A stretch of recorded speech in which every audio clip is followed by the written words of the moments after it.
하나님의 말씀으로 하루를 시작하는 여러분의 삶에 주의 은혜와 평강이 가득하기를 축복합니다. 함께 나눌 말씀은 열왕기상 2장 1절부터 12절 말씀입니다. 다윗은 세상을 떠날 날이 가까워서 아들 솔로몬에게 유언을 하였다. 나는 이제 세상 모든 사람이 가는 길로 간다. 너는 굳세고 장부다워야 한다.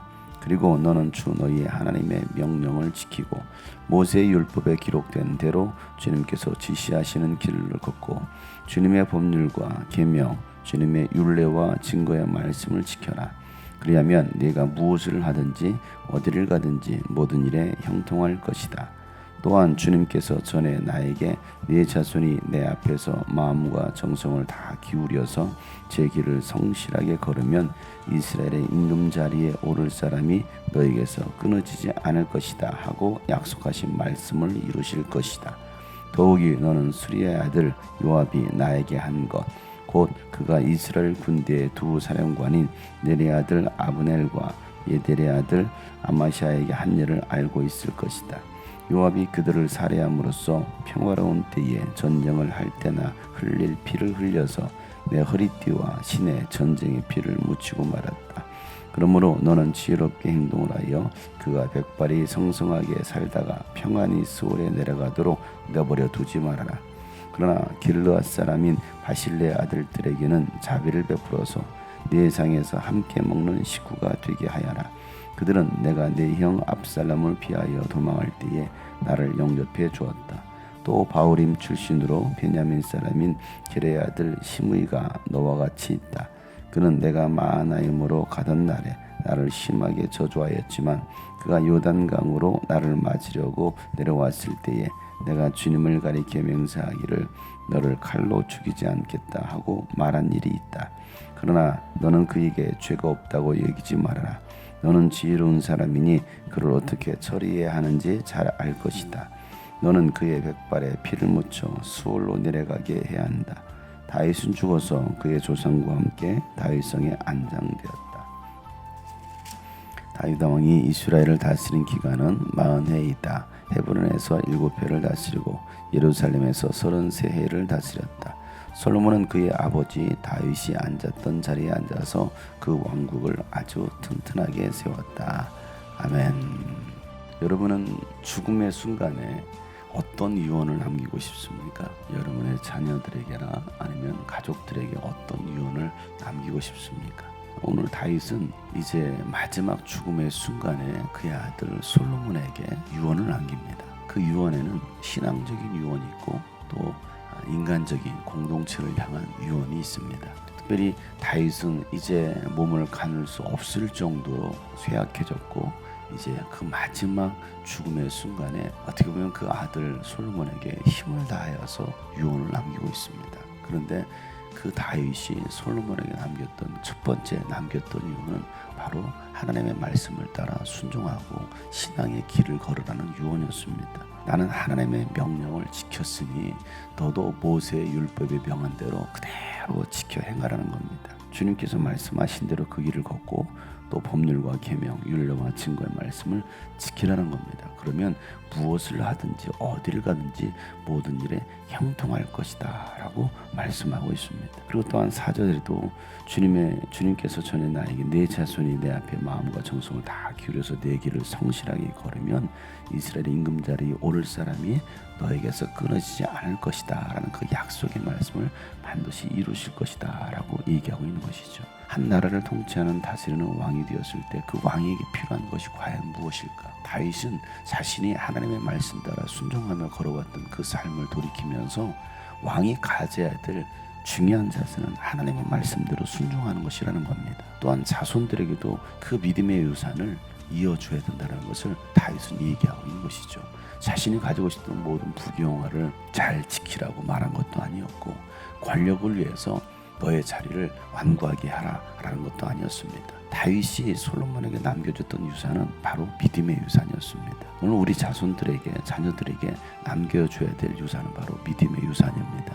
하나님의 말씀대로 순종하면 하나님께서 그들의 삶을 책임져 주실 것에 대한 믿음을 전수하는 것이 바로 부모 세대, 오늘 우리가 해야 될 바로 믿음의 유산이라는 것이죠.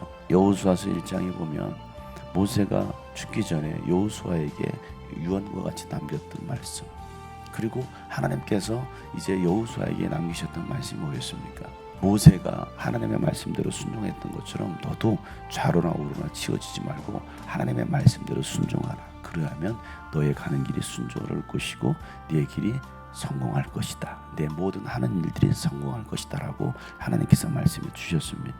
모세도 여호수아에게 그와 같은 유산을 남겨주었고, 또 오늘 다윗도 솔로몬에게 그 믿음의 유산을 남겨주고 있는 거예요. 오늘 우리가 해야 할 일은 바로 그 일입니다. 왕으로서 가져야 될 신앙의 자세가 하나님의 말씀대로 순종하는 것이라는 겁니다. 어떤 힘을 기르는 게 아니죠. 군사력을 강화시키는 게 아닙니다. 하나님의 말씀대로만 순종하면 하나님께서 그의 가는 길을 축복할 것이고 인도할 거라는 겁니다. 오늘도 우리가 이 말씀을 붙들고 오늘 하루를 살더라도 또 우리 자녀들에게 계속해서 해줘야 될 말은 하나님의 말씀이 너의 삶을 인도할 것이다. 그리고 너의 앞길에 하나님께서 성공케 할 것이다 라는 이 말씀을 우리는 자녀들에게 남겨줘야 될 것입니다. 다윗이 솔로몬에게 공동체를 향한 유언이었습니다. 그 중에 하나가 요압 장군에 관한 얘기를 하고 있습니다. 요압은 자신의 욕망, 자신의 야망, 자신의 자리를 지키기 위해서 피를 흘리지 말아야 될 피를 흘리게 됩니다. 그래서 이스라엘의 군사령관이었던 넬의 아들 아브넬과 예델의 아들 아마샤를 죽였어요. 다윗은 죽이지 말라고 했습니다. 그런데도 자신의 어떤 복수심, 자신의 자리를 입지를 굳게 하기 위해서 흘리지 말아야 될 피를 흘렸던 겁니다. 그래서 다윗은 그게 너무나 마음이 아팠던 것이죠. 그래서 죽기 전에 오늘 이 유언을 남기는 것은, 요압 장군은 다윗의 군대 장관이었습니다. 그럼에도 불구하고 이 요압 장군을 가만 놔둬서는 안 된다라고 말하는 이유는, 네가 왕위에 섰을 때 언젠가 너에게도 이 불행한 일이, 또 이 요압이 어떤 일을 펼쳐질지 모르기 때문에 그 전에 네가 요압을 제거하는 것이 이 나라를 지키고 또 이 나라를 세우는 데 있어서 도움이 될 것이다 하면서 요압 장관을 그냥 내버려 두지 말라라고 얘기하고 있는 것이죠. 또 한 사람을 얘기하고 있습니다. 시므이에 관한 얘기입니다.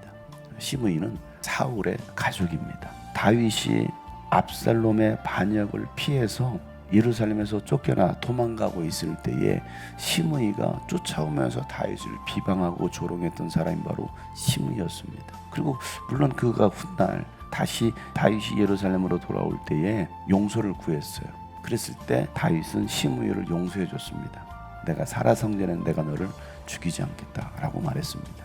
그런데 오늘 이 시므이에 대해서도 그냥 내버려 두지 말라라고 말하고 있습니다. 왜냐하면 공동체를 얼마든지 무너뜨릴 수 있는, 비방하고 조롱하고 공동체를 파괴할 수 있는 사람이 시므이였기 때문입니다. 교회 공동체 안에는 이런 사람들이 있어요. 말 한마디로 교회 공동체를 무너뜨리는 사람들, 오해를 일으키고 분란을 일으키고 또 파당을 만드는 사람들, 교회 안에 이런 사람들이 있습니다. 시므이 같은 사람들이 있습니다. 그러면 우리는 어떻게 됩니까? 그를 죽여야 됩니까? 오늘 다윗은 그를 가만두지 말고 반드시 죽여라 라고 말을 하고 있습니다. 교회 공동체는 그런 사람들을 죽이는 것이 아니라 우리는 기도하면서 그를 하나님의 말씀으로 권면하고 다시 그가 말씀으로 하나가 되어서 교회 공동체로 바로 세울 수 있도록 해줘야 되는 것이죠. 지금은 우리가 그런 때입니다. 그들을 교회에서 쫓아내고 제거하는 게 아니에요. 그러나 이 시므이 같은 사람들은 깨닫고 회개하고 돌아와야 됩니다. 그리고 다시는 교회 안에 그런 분열을 또 파당을 일으켜서는 안 된다는 사실입니다. 그러니까 다윗이 오늘 요압 장군과 이 시므이에 대해서 반드시 네가 제거를 해야만이 너의 나라가 굳건하게 세워질 것이다 라고 말한 것은, 교회 공동체를 깨뜨리는 사람들은 놔둬서는 안 된다는 거예요. 이것은 마귀짓이죠. 결코 흘리지 말아야 될 피를 흘리는 사람, 비방하는 사람들, 이 사람들에 대해서 반드시 너는 제거하라 라고 얘기하고 있습니다. 그러면서 또 한 사람을 얘기하고 있습니다. 7절에 보면 길르앗 사람 바실레의 아들들에 대해서는 자비를 베풀라는 겁니다. 이 바실레라는 사람은 압살롬을 피해서 도망가고 있을 때에 이 바실레가 다윗 장군, 다윗과 다윗의 이름을 극진히 대접합니다. 자신이 가지고 있는 먹을 것을 가지고서 다윗과 또 다윗의 따르고 있는 이 군사들을 극진히 대접했어요. 어떻게 보면 압살롬이 자기 아버지를 쫓아내고 그 이스라엘의 왕 스스로의 왕이 되어서 통치하는, 어떻게 보면 다윗은 패배자처럼 느껴질 수 있습니다. 다시 일어서지 못할 사람처럼 보일 수 있습니다. 그러면 그냥 압살롬을 섬길 수 있었을 텐데 바실레는 그렇지 않았다는 것입니다. 바실레는 도망가고 있는 도망자의 신세인 다윗과 그의 따르는 사람들을 극진히 대접했다는 거예요. 다시 다윗이 왕궁으로 돌아갈 때 또다시 한번 극진히 대접합니다. 그랬을 때 다윗은 그 마음을 기억했어요. 그래서 나와 함께 왕궁으로 가자 했을 때도 아닙니다. 저는 나이가 많으니 저는 가지 않겠습니다라고 거절까지 했습니다. 다윗은요, 죽기 전에 이 바실레를 기억하고 있는 거예요. 그래서 나를 극진히 섬겼던 그 바실레의 그 자손들, 아들들을 그냥 내버려둬서는 안 된다. 그들의 삶을 채워줘라. 그리고 내 상에, 왕의 상에 함께 먹는 식구가 되어라 라고 이야기하고 있는 거예요. 끝까지 선을 베풀었던 사람들을 다윗은 잊지 않았던 겁니다. 여러분, 여러분에게 누군가가 선을 베풀었으면 잊지 마세요. 냉수 한 그릇이라도 대접한 자 상을 잃지 않을 거다라고 예수님께서 말씀하셨습니다. 오늘 우리에게, 나에게 섬겼던 사람들, 그가 누구인지를 여러분 기억하면서 우리가 그들에게도 감사할 수 있는 우리가 되기를 주님 축복합니다.